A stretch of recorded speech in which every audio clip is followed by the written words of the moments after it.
Capitol tonight. Well, my next guest was actually about as close to a sure thing as they come when he ran for the Senate this fall. The seat he is inheriting from retiring Queens Senator George Gianaris is in a Democratic safe haven. So outgoing Assemblyman Mike Gianaris, who is a prodigious fundraiser, turned his attention to helping his soon-to-be fellow colleagues in the Senate. He infused their campaigns with a lot of cash in hopes of helping them retain the majority. We learned today, however, that his effort fell flat, thanks to the state's highest court, but he did get a new title in the bargain. Gianaris is joining us now from New York City to explain. Thanks so much for joining us tonight. I should say Assemblyman-elect, Senator. I don't even know what your appropriate title is anymore. Well, in a couple of weeks it'll be Senator, so we're just a few more days. Okay, we'll go with that then. So let's start with this decision by the High Court. It's not entirely unexpected, but it has got to be, from a personal standpoint, a little bit of a blow. I don't think you've ever been in the minority, have you? No, well, I was in the Assembly for 10 years and we were in the majority the entire time, but I think I could say with some great level of confidence that I don't think we'll be in the minority for very long in the Senate. The history of the last decade in the state Senate has been one of increasing Democratic victories, with the exception of this recent nationally historic wave year that went in the other direction. So it's only a matter of time. I don't even think it will be till 2012. I would predict that we'll be back in the majority before 2011 is over. Yeah, that's an interesting point. A lot of people have made it. Do you expect that there will be retirements in the Republican side, or do you expect that Governor-elect Andrew Cuomo will reach in the way that Eliot Spitzer did and try and force the issue?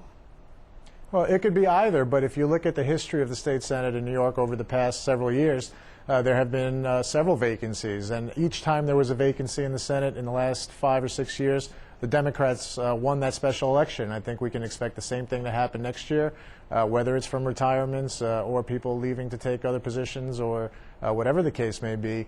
We have a great level of confidence that before 2011 is up, there will be at least one special election and we're going to win it.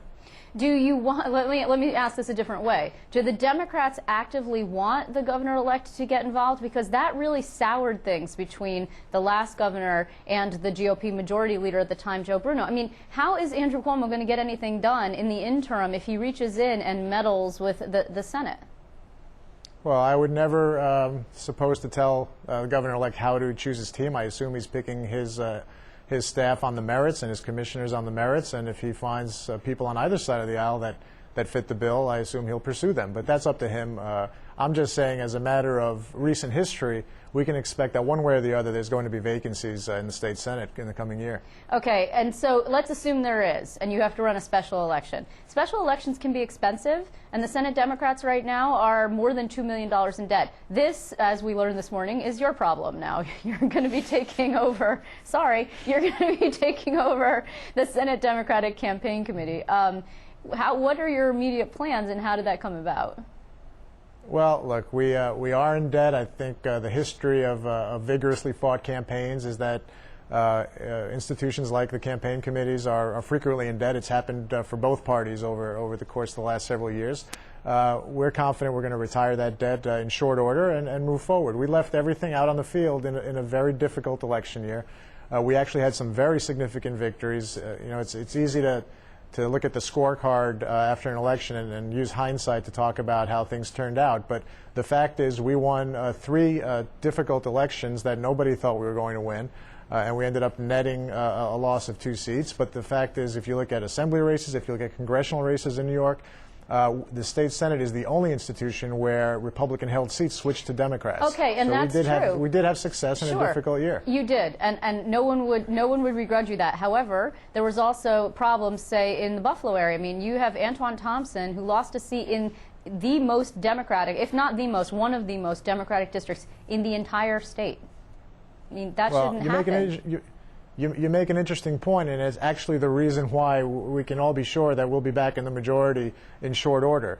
There's a difference of 900 and some odd votes cumulatively between the Antoine Thompson district and Craig Johnson's district, where the majority could have swung either way. This was a razor-thin victory for the Republicans. They have the barest of majorities, and I think those 2 districts at a minimum, and I think several others would probably be added to the list by the time we roll into 2012, of seats that we can expect it to be favored in, which is why I think not only will we have 32 after the next election cycle, I think we can expect to have a nice cushion to give us a governing majority after the 2012 cycle. But are you, let's assume that there is a special election and it happens sooner than you think, some kind of vacancy, not that we wish anybody ill, but something happens, right?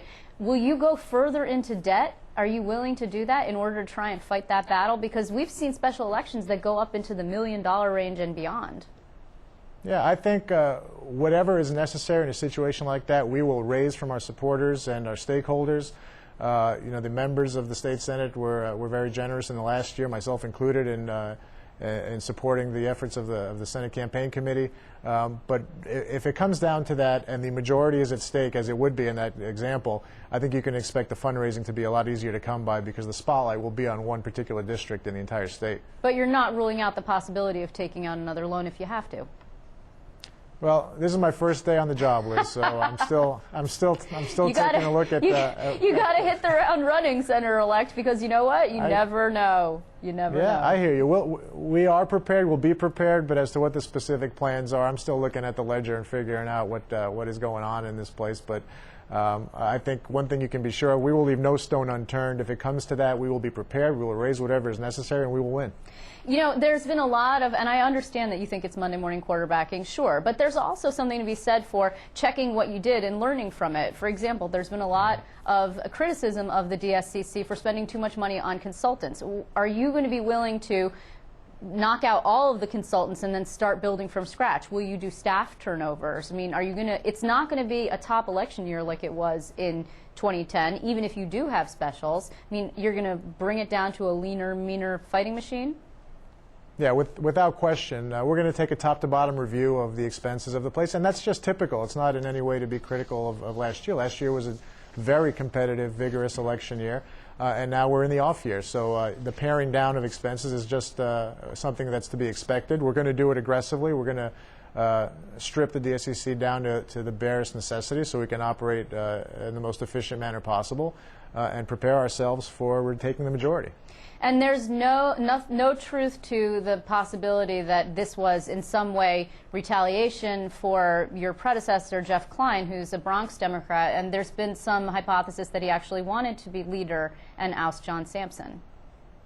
No, look, I think Jeff Klein is terrific. He's an amazing asset for the state senate. He's a really smart guy, a prodigious fundraiser in his own right, and he did a great job in a very difficult year. You know, we could talk about some of the districts here and there and whether things should be done slightly differently, but what people lose in the translation here is Tony Avella beat Frank Padovan in a race nobody thought was going to be won. David Carlucci won a Republican-held seat in Rockland County.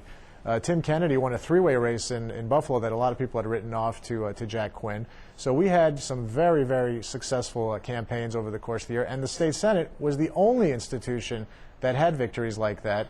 The Assembly netted a loss of a number of seats. In Congress, we lost 6 Democrats. But in the state senate, we actually pushed back and won back a couple of districts that were Republican-held. So the job was a difficult one, and I think it was done in standing up to the Republican wave that was taking place throughout the country. It was done as effectively as it could have been. Okay, in the and mind you, 900 votes made the difference here, one way or the other. We could have either easily been sitting here patting ourselves on the back for the decisions we made that kept the majority in a difficult year, if 900 votes had swung the other way. Well, or you and I could be discussing a possible deadlock if the Court of Appeals had gone differently, but they didn't. Do you believe, in the short term in any way, you're going to be in the minority? There had been a lot of criticism of the Senate Democrats, the leadership style, for example, the AEG report, which of course really lambasted the entire leadership team of the Senate in terms of in connection with the Aqueduct Racino contract.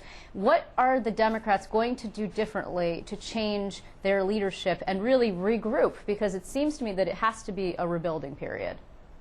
Well, the Democrats as a conference have about a quarter of their members just elected in this past year.